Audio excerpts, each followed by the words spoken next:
সকালবেলা ঘুম থেকে উঠে দাঁত মাজতে মাজতে খামার দিয়ে যাচ্ছিলাম, গিয়ে দেখলাম মায়েরা ধান সেদ্ধ করছে।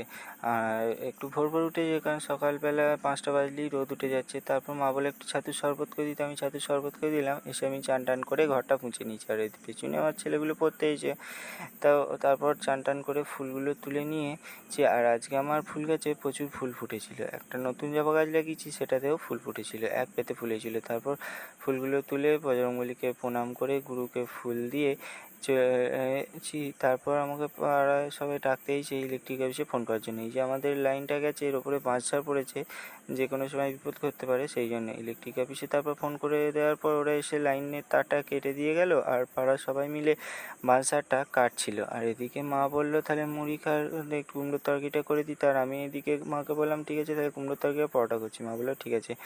তো তারপর কুমড়োর তরকারি আর পরোটা দিয়ে খাওয়ার পর মা বললো গুড়ামটা বসিয়ে দিতে।